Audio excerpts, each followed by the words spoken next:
জন্তু জানোয়ার তারা ভেসে গেল, মানুষও ভাসলো। আচ্ছা, বাপ ঠাকুরদার ডকুমেন্ট দেখাতে পারবে? মাঝে মধ্যেই পাহাড়ের গা দিয়ে ধসে যাদের বাড়ি ভেঙে গিয়েছে, বাবার মুখে গল্প শুনেছে, দাদুর মুখে গল্প শুনেছে। আমরা 2-4 দিনের মধ্যেই মুর্শিদাবাদ ঢুকবো, মালদা ঢুকবো। এখানে নদী ভাঙনে বাড়ির পর বাড়ি তলিয়ে গিয়েছে নদীতে। আমি যদি 37-38 বছর আগেকার কাগজপত্র, লেখাপড়ার কাগজপত্র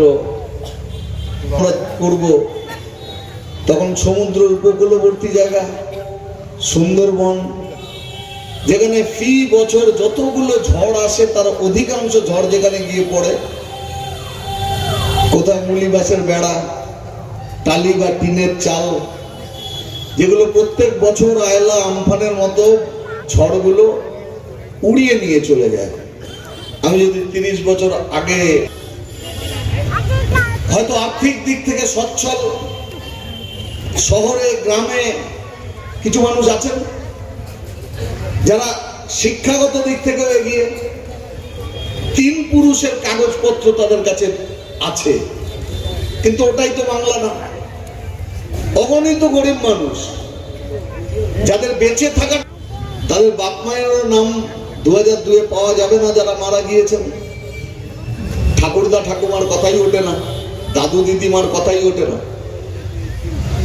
তাহলে এই মানুষগুলোকে এখন প্রমাণ দিতে হবে ভোটে নাম থাকবে কি থাকবে না। প্রকারান্তরে এনআরসি বিজেপি ঠিক করেছে 87 সালের আগে যদি জন্মান আর যদি বাবা মা ঠাকুরদা ঠাকুমা দেখাতে না পারেন, তাহলে আপনার নিজের ডকুমেন্ট দিন। যদি 87 থেকে 2004 হয় জন্ম আপনার, তাহলে আপনার ডকুমেন্ট থাকলেও হবে না, এমনকি পাসপোর্ট দেখালেও হবে না। আপনার বাবা অথবা মা যে কোনো কেউ এদেশের নাগরিকতা প্রমাণ করতে হবে। 2004-এর পরে যদি হয় জন্ম, তাহলে নিজের তো দিতে হবেই, তার সাথে বাবা মা দুজনেরই দিতে হবে। আমাদের সময় না মাধ্যমিকে গেজেট বেরোতো, এখন আর এইসবের ব্যাপার নেই।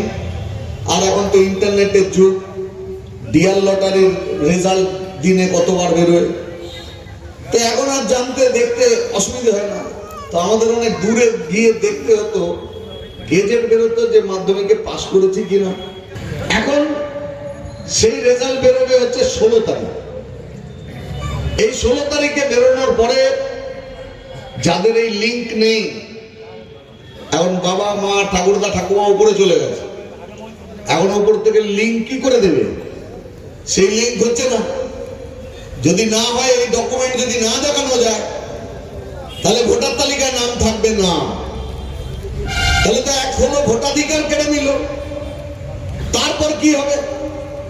ফেব্রুয়ারি মাসের পরে এখন যে আধার কার্ড এত গুরুত্বপূর্ণ দেখছেন, আপনি একটা টেলিফোনে সিম একটা দোকান থেকে কিনতে যান, আপনার কাছে আধার কার্ড চাইতে করতে যান, স্কুল কলেজে আধার কার্ড চাইবে, ব্যাংকে একটা অ্যাকাউন্ট করতে যান আধার কার্ড চাইবে, পঞ্চায়েতে একটা ভাতার জন্য আবেদন করুন আধার কার্ড চাইবে,